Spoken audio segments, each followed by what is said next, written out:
السلام علیکم ورحمۃ اللہ وبرکاتہ۔ میں آپ کا میزبان فرخ حبیب پروگرام ختم نبوت میں آپ کو دوبارہ سے خوش آمدید کہتا ہوں۔ وقفے کا انتظار کرنے کا بہت شکریہ۔ سلسلہ کلام کو آگے بڑھاتے ہوئے ہم جناب اکبر احمد چودھری صاحب سے مزید سوالات کریں گے۔ تو جس طریقے سے وقفے سے پہلے گفتگو ہو رہی تھی کہ جناب مرزا غلام احمد قادیانی صاحب کا جو لٹریچر ہے، میں یہ پوچھنا چاہتا ہوں کہ قادیانی جماعت یا احمدیہ جماعت کے اندر اس کی کیا حیثیت ہے؟ جی، یہ آپ نے اگین بہت اہم علمی سوال کیا۔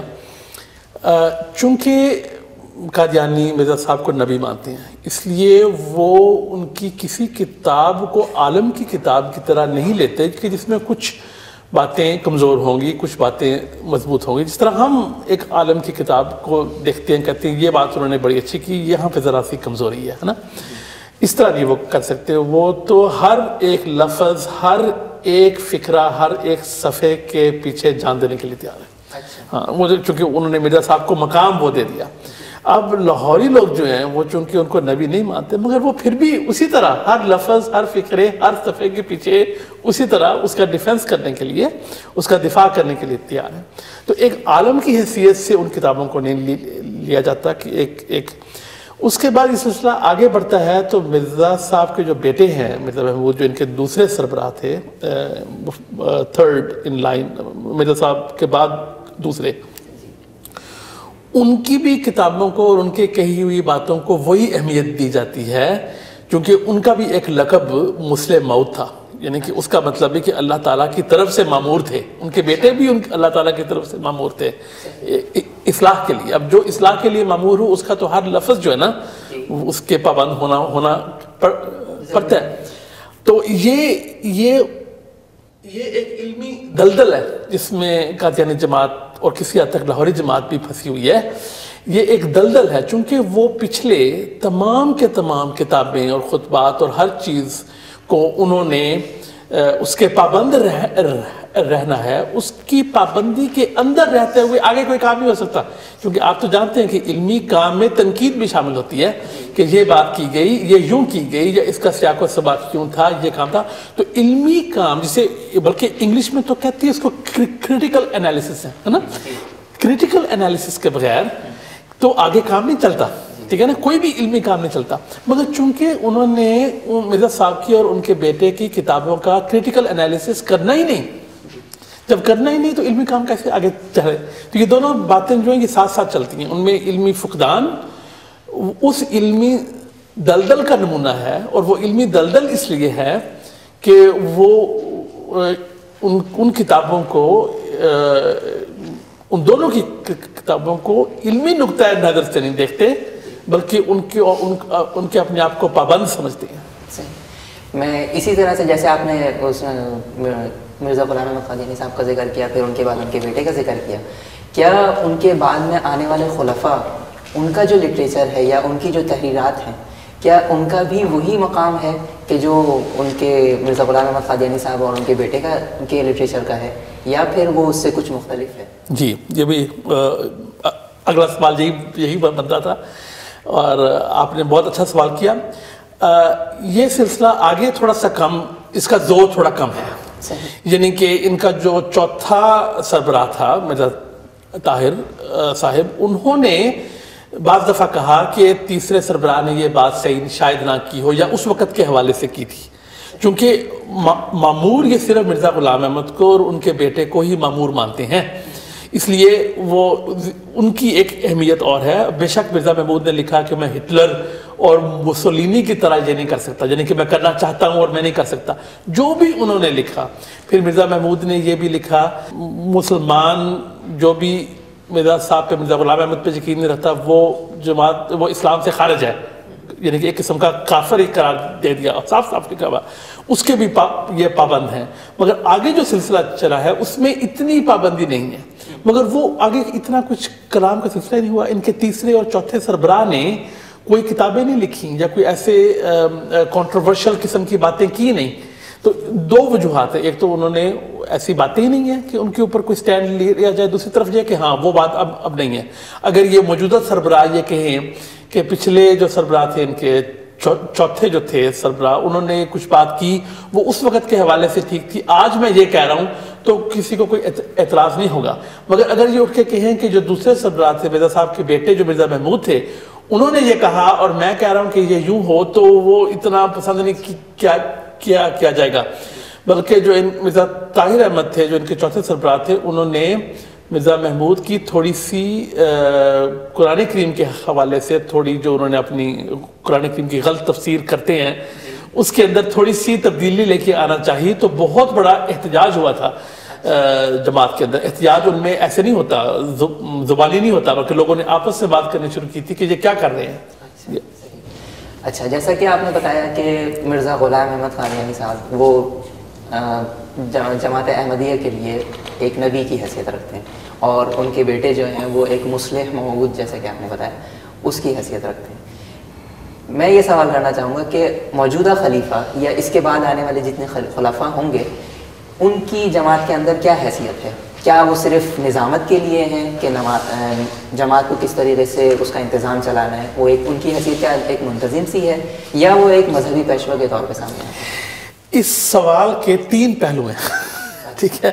ایک تو یہ کہ جماعت احمدیہ قادیانیہ جو قادیانی گروہ ہے احمدیہ کا، وہ کبھی بھی اس کو بلیک اینڈ وائٹ میں نہیں لکھتے، کبھی بھی تحریراً نہیں لکھتے کہ ہمارا موقف کیا ہے، ٹھیک ہے۔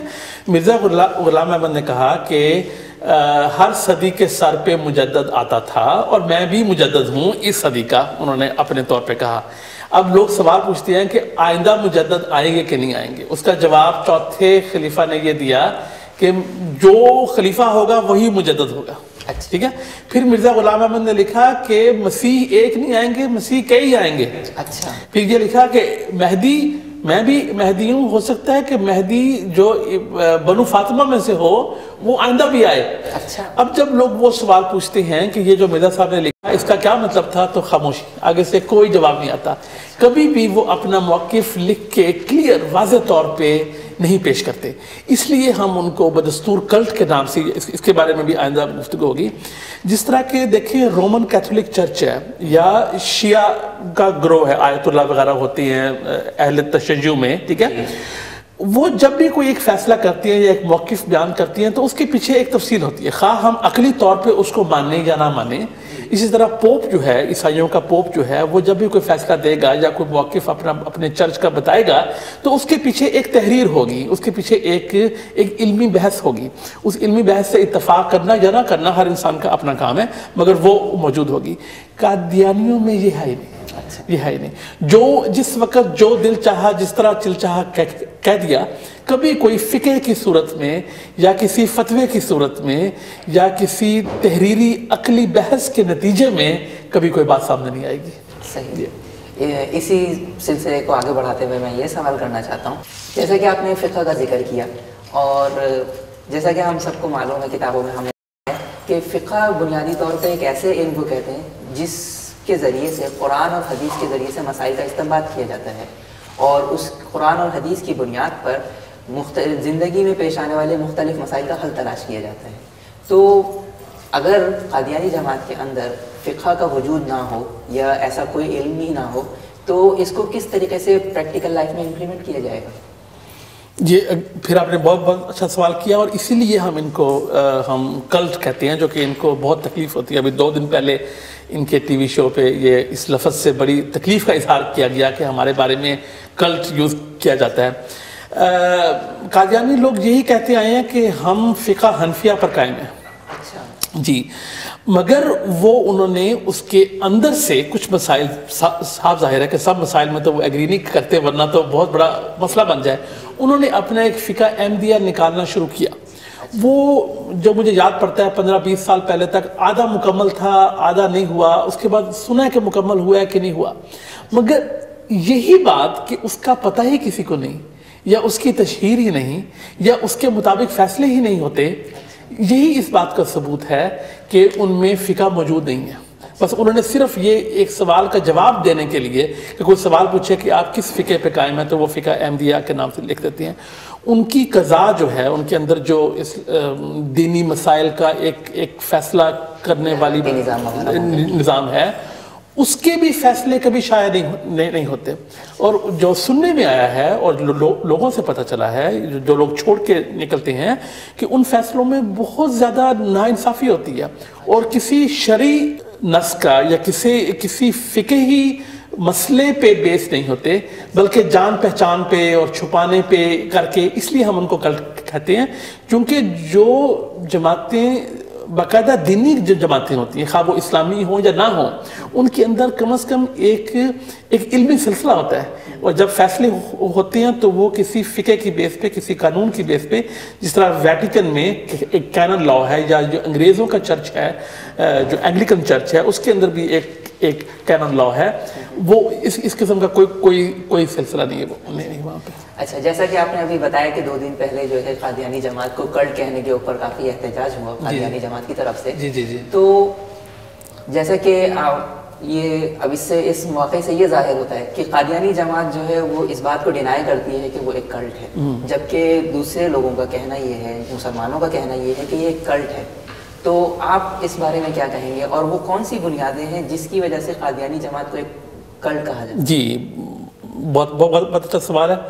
ایک نفسیات دان گزرے ہیں رابرٹ لفٹن کے نام سے، انہوں نے تقریباً 30 سال پہلے ایک 7 کے 8 معیار مقرر کیے تھے کہ یہ معیار ہوتے ہیں تھاٹ کنٹرول کے۔ تو کلٹ جو جس ہم یوز کرتے ہیں جس گروہ کے لیے، وہ اس لیے یوز کرتے ہیں کہ وہ لوگوں کی برین واشنگ کرتے ہیں اور ان کے دماغ کو کنٹرول کرتے ہیں، ان کے سوچ کے، ان کے تخیل کو کنٹرول کرتے ہیں۔ تو لفٹنس انہیں کہتے ہیں لفٹنس کرائٹیریا آف تھاٹ کنٹرول، ٹھیک ہے؟ اس کے اندر 8 ہیں، بلکہ یہ جب میں نے سب سے پہلے لکھ کے لگائے تو اس وقت 2002 کی بات ہے، میں نے ابھی اپنے اعلانیہ چھوڑنے سے پہلے اپنی ویب سائٹ پہ یہ لکھ کے لگائے تھے، جس کی وجہ سے مجھے ایک خط آیا قادیانی جماعت کی طرف سے کہ آپ جواب دیں ہیں، اور ہم نے 3 ممبران کی کمیٹی بنائی ہے آپ کی جواب طلبی کے لیے۔ میں نے پوچھا جی میں کب اور کہاں پر حاضر ہوں، اور اس کے بعد جواب نہیں آیا، کیونکہ جب انسان ان کے بیچ میں جب انسان اتنا پوچھ لے کہ میں کب اور کہاں یہ بحث کرنے کے لیے حاضر ہوں، تو اس کا مطلب ہے کہ اس نے بغاوت کر دی۔ تو مجھے جواب یہ ملا کہ اگر آپ نے یہ پوچھا ہے نا، تو اس کا مطلب ہے کہ اب ہماری آپ کی سلام دعا نہیں ہے، ٹھیک ہے؟ یہی کلٹ کا نمونہ ہے، یہی کلٹ کا نمونہ ہے کہ جب اس میں آپ بحث نہیں کر سکتے، آپ کو دھمکایا جاتا ہے کہ تمہیں نکال دیں گے، یا تمہیں یہ سزا دیں گے، یا تمہاری پیشی ہوگی۔ آپ کا کام ہے کہ ڈر خوف سے معافیاں مانگنی شروع کر دیں، ٹھیک ہے؟ آپ آگے ایک بحث نہ کریں، علمی بات نہ کریں، بس آپ معاف کر دیں، جی مجھے معاف کر دیں۔ اپنے وہ جو سربراہ ہیں خلیفہ ان کو خط لکھا کہ معاف کر دیں، ٹھیک ہے؟ ہم تو مسلمان تو یہ سمجھتے ہیں کہ اللہ تعالیٰ کی ذات کے علاوہ کوئی معافی نہیں کر سکتا۔ نہیں، معافی تو پہلے تو بتائیں کہ غلط کیا ہوا، اور پھر اگر معافی مانگنی ہے تو اللہ تعالیٰ کی ذات سے معافی مانگی۔ تو یہی ثبوت ہے۔ اس کا ہمارے پاس ایک خط بھی ہے، خطوط بھی ہیں لوگوں کے معافیہ جو مانگتے ہیں، گڑ گڑا کے معافیہ مانگتے ہیں۔ اور کیوں مانگتے ہیں؟ اس لیے کہ ان کو بند کیا گیا ہے۔ لفٹن نے یہی کہا تھا کہ ملیو کنٹرول، اس کو وہ کہتا ہے کہ آپ ان کے ماحول کو کنٹرول کرتے ہیں، ٹھیک ہے؟ اب یہ قادیانی کیا کرتے ہیں کہ ان کے گروپ میں اتنی ایکٹیویٹیز ہیں، ہر ویکینڈ پہ، ہر مہینے، ہر ماہ، کہ ان کو باقی مسلمانوں کا پتہ ہی نہیں چلتا۔ اب مجھے قادیانی چھوڑ کے پتہ چلا کہ یہ جو ابھی جو عشرہ جا رہا ہے، ذی الحجہ کا جو پہلا عشرہ ہے، ٹھیک ہے، اس کی کیا اہمیت ہے، ٹھیک ہے؟ اور حج، جس طرح ہم حج کو دیکھتے ہیں، ہم عیدوں کو دیکھتے ہیں، ان میں اتنا تصور نہیں ہے۔ ان میں جلسہ جو ہے، ان کا جو جلسہ ہوتا ہے سالانہ، وہ اس کی بہت زیادہ اہمیت ہے۔ اس کے ارد گرد ساری پلاننگ ہوتی ہے، جس طرح مسلمانوں کی پلاننگ حج کے گرد ہوتی ہے یا عید کے گرد ہوتی ہے، اس طرح کی پلاننگ ان میں موجود نہیں ہے۔ اور ہم اسی لیے کہتے ہیں کہ ان کو اتنا بند رکھا گیا ہے کہ کبھی ان کو سال ہا سال تک کسی مسلمان سے بات کرنے کا موقع نہیں ملتا.